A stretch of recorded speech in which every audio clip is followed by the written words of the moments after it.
I didn't name it, trust me. But it stands about 13 stories tall, capped off by a set of Mickey Mouse ears weighing about 16 tons. And in case you're wondering, that's a hat size of 342 and 3/8.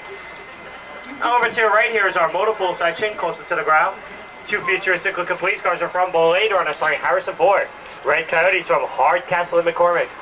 That classic black car you see with the green spokes, that's from The Untouchables, starring Kevin Costner and Sean Connery. And all these cars line up in the row here at the end, the colorful vintage ones with the bullet holes in it. That is from last summer's blockbuster hit, Dick Tracy, starring Madonna and Warren Beatty. Hey, you guys are awake, this is good. Alright, now once you see that, taking some pictures, look over to your left. That is our bungalow section. It's basically just office space. That's where we do all the paperwork for our productions here. Now we will have the Mickey Mouse Club coming here at the end of spring, and you can see that exclusively on the Disney Channel. Now look over to your right. John is throwing us through a branch of our greens department. This isn't the type you eat. This is the type that you hide what the camera is not supposed to see. For example, while these trees here could hide the fact that only a small portion or no portion of the set has actually been built. They are grown in portable boxes. If you look lower to the ground, that's where you can easily transport them to or from the set, or anywhere else we decide to place them. Now we have access to over 60,000 plants, trees, or shrubs in our Walt Disney World Tree Farm. We even have our own cast of characters. We call these topiaries, these sculpted figures. They can take up to 10 years to develop. For example, that elephant has been shaping up since 1983. And this twisted green object laying on the ground there, this is the original flower stem from Honey, I Shrunk the Kids. Yeah, that always gives it away. Okay, now we're going to visit the exciting world of creative costuming. Once you guys come inside, do me a favor, take off your sunglasses, okay? You get a much better view that way. And you guys can take as many pictures as you desire in here. And John, our driver, is slowing down. So you guys in the back, we didn't forget about you guys. Okay, once you come in, look to your left also. Now, it all starts out with those designer sketches. You see on that far back wall up top there? From there, it's handed over to our talented seamstresses and tailors. And they've been noticed up to 175,000 yards of fabric each and every year. Now, also coming up to your left side, we have some display cases. And they're housing some original costumes worn by such superstars like Madonna, Warren Beatty, and Dick Tracy. The 27-year-old dress worn by Julie Andrews and Mary Poppins. Michael Jackson's spacesuit and Captain EO from Epcot Center's 3D Thriller. And the human co-stars of Who Framed Roger Rabbit. Now, here at Disney, we do have the world's largest working wardrobe. And that's because of over 180 artisans that we have here. And at last count, it was well over 2.5 million garments. Of course, that figure does increase every single day. Now next is our technical department. We call it lighting. And this is where we can provide up to 3.5 million watts of light on or off the set. Now that's enough power to light up the entire city of Orlando, Florida, all at the same time.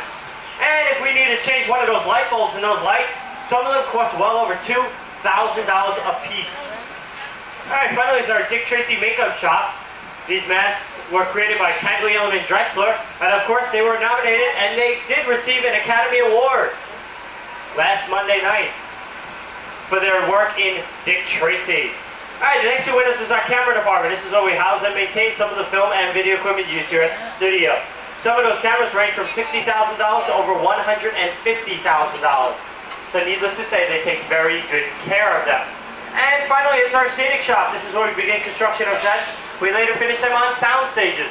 These talented artists have built everything from a 40-foot wooden submarine used in a rock video that was shown on MTV to a replica of the United States Supreme Court. That was for a TV miniseries called Separate But Equal, starring Sidney Poitier and Burt Lancaster. And that will be airing in the ABC network April 7th, this weekend coming up.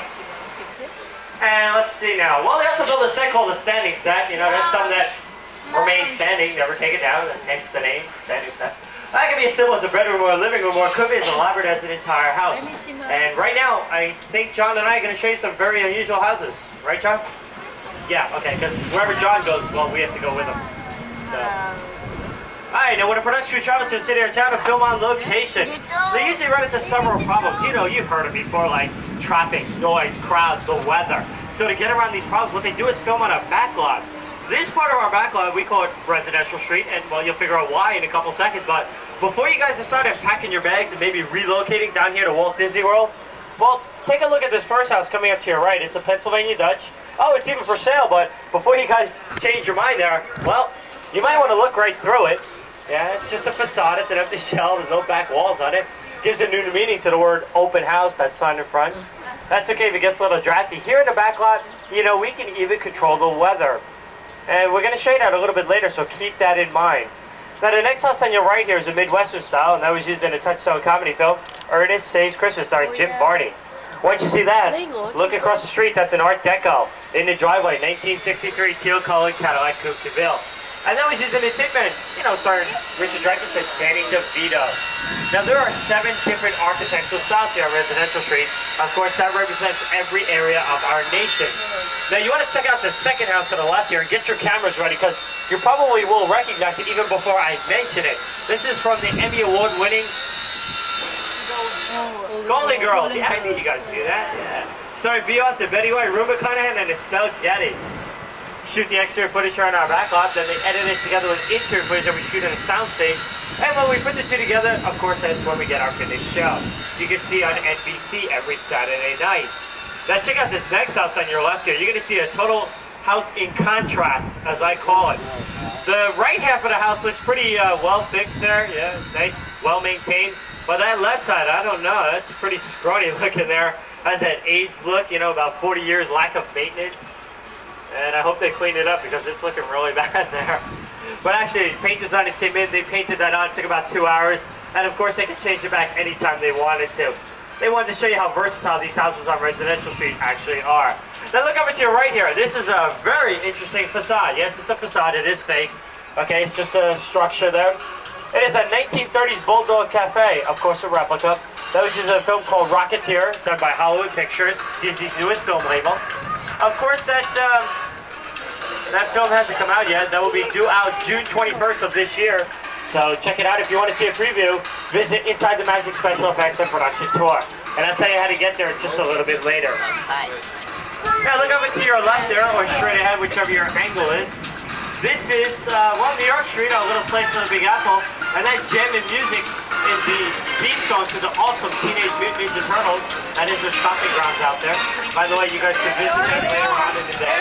Check out your showtime because they've got for the next appearance. And you can say cowabunga to them personally. You know, get a picture and an autograph. Strike up a conversation. They are the friendliest amphibians I have ever met. So who knows? Maybe they might even show you their radical ninja teamwork or something like that. Yeah. Okay, look over to your right here. John is touring us to a boneyard. Boneyard, right? Yeah, okay. This is where we store large props, you know, like used planes, trains, automobiles, jeeps, spaceships, and anything else we can't find a place to put it. That is Dumbo Circus Wagon, starring Dumbo, right? Yeah. The symbol of the Disney Channel, as I mentioned before. Rear section of an airplane shot in 1843, classic Cole, starring Ingrid Bergman and Humphrey Bogart. Casablanca, there you go. Alright, Blue Helicopters from, read the sign. Blue Thunder, yeah. Sorry, Roy Scheider. That one was just too easy. Okay, the military vehicles in the background were used in a past production called Superboy. That is now being done by the other company, so enough said about that. As you know, our studios are continually growing, and here's a perfect example, this cosmetically appealing green construction wall. Yeah, ain't it great? You know, you gotta have one of these on a studio backlight just to make it look like you're doing something. No, actually they are doing something. They're kind of making our boneyard just a little bit bigger than it is now. And Trish is a Batacumbe. Sorry, Peter Ustinov. You guys can wave to all those wonderful people over there. Look at their nice tour group. They're very happy. They look like they're hiding something though. I don't know. Kind of sneaky looking looks there. Alright, you see that red and orange trolley car? That's from? Oh, come on. Yeah, Who Framed Roger Rabbit. Alright. Now, did you know that trolley car is actually a converted bus? Yeah, underneath those plastic wheel facades are steel-belted radial tires. The steering wheel has been shortened and lowered, you know, to about knee level, so you don't see it. Well, that's because, well, they figured it was a lot less expensive and it saves a lot of time using a modified bus instead of, you know, getting a real trolley car. So we didn't have to lay those railroad tracks up to set. You guys see some fire up there? Yeah, they're doing a little testing there. That's why we're waiting here. You see, some of those effects are just a little dangerous to go in. So once that stops, we're going to go in. We're going to show you something else. I'll talk about it just a little bit later. And anything you value, okay? Because if you guys do something over the side, yeah, like over these sides, well, we can't stop for it for any reason. True, we will send somebody to pick it up, but for some strange reason, a shuttle always beats us to it. And you will never, ever recognize it. Wow, pretty rickety. looks like it's, whoa, man, bumpy too.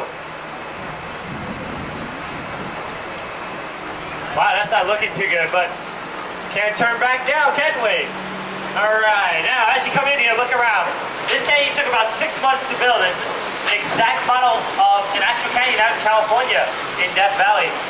Now, 6 months is a long time for one set, but I hope you guys like this. All right, as you come in here, how you guys doing back there? You still with me? You guys awake? All right, well, if you aren't, you will be after this. All right, take a look over to your left. You see that big ore ring sitting up there? That's another one of our large-scale props. You know, like you find in a boneyard, it doesn't look very good, but actually runs very well. We had this one little problem.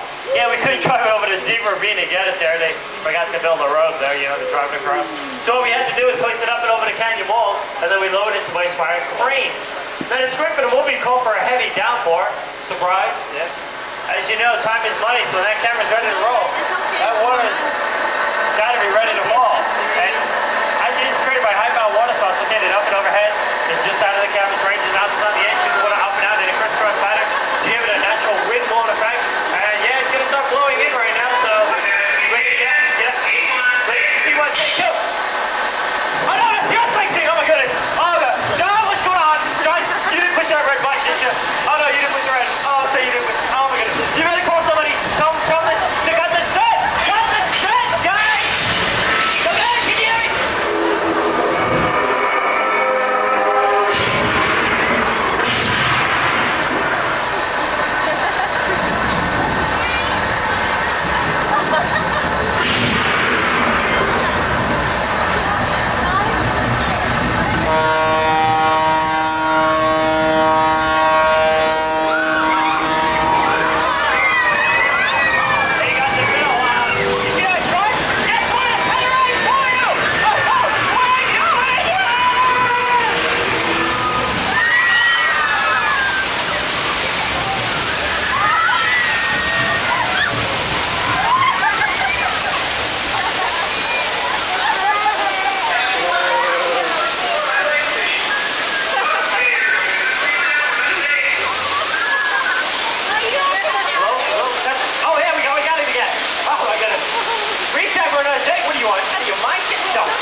And some of the other ones carry the water for the flash flood.